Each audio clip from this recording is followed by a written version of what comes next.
Hey everyone, so this is going to be a quick video showing you how to give access to Google Search Console to whoever needs it. So we're going to start right here from Google, and we're just going to search for Google Search Console.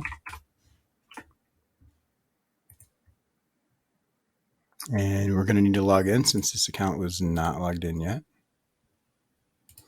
Now, and I should mention the most important part here is going to be that you're currently logged into the owner account of Google Search Console. So you're going to want to make sure whatever account you are in has owner rights to your Google Search Console account.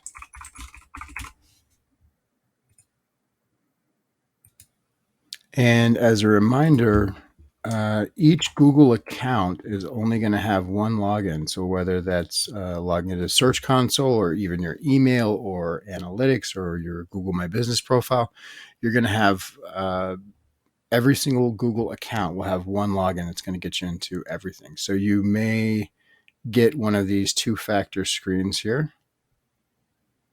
So I will check my phone, click that, and it should update automatically. It did. So now we are logged in. So once you're logged into a Search Console account, you're going to potentially have access to several different what Google Search Console refers to as properties. So in this little section over here, you're going to have a drop-down menu.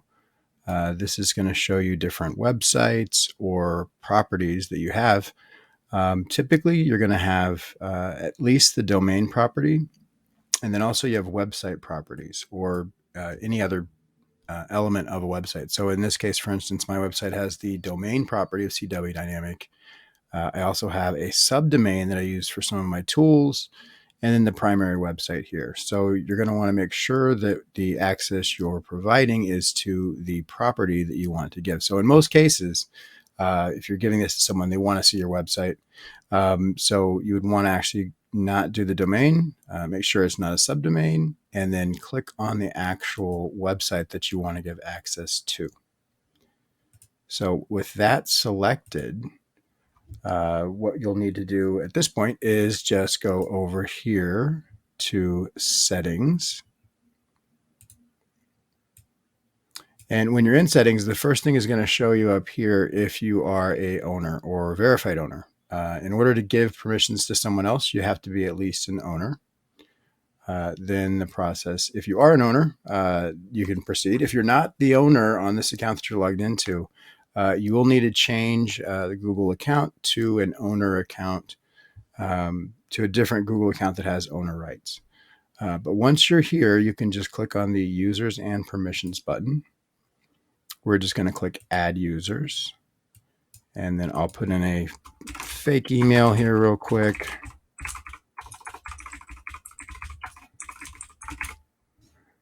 And this next section is going to ask if you want to give them full permission, restricted, or owner. Now, in most cases, you're probably going to be giving this to someone who just wants to view the data. If they're just viewing the data, the full access is fine. If it's someone who's going to be doing work on your website, owner is what they will most likely need. So if you're providing this, you're watching this email or video to add me to your Search Console, what you'll need to type in here is my email address, which is Casey@CW Dynamic, and I will need owner access. And so then we would just click add. In this case, I'll show you the process with the fake email again. I'm going to call that owner, and I will click add. And that is really all you need to do. But just to show you also really quickly, if the project's over, for some reason I'm not working with this person, I don't want them to have access, it's very easy. I can just come over to these three little dots, click the dots, change permission, or completely remove access. So I could just change them, move them down to full or even restricted, hit save, and that's going to be updated. And as soon as I add this person, what's going to happen is they're going to get an email notification from Google letting them know that they have access now. And they will see this automatically in their Search Console. So if they asked you, they know how to get there. They'll be able to get to your information and you'll be all set. So if you have any questions or if I can help you out, feel free to reach out. Casey at cwdynamic.com. Thanks.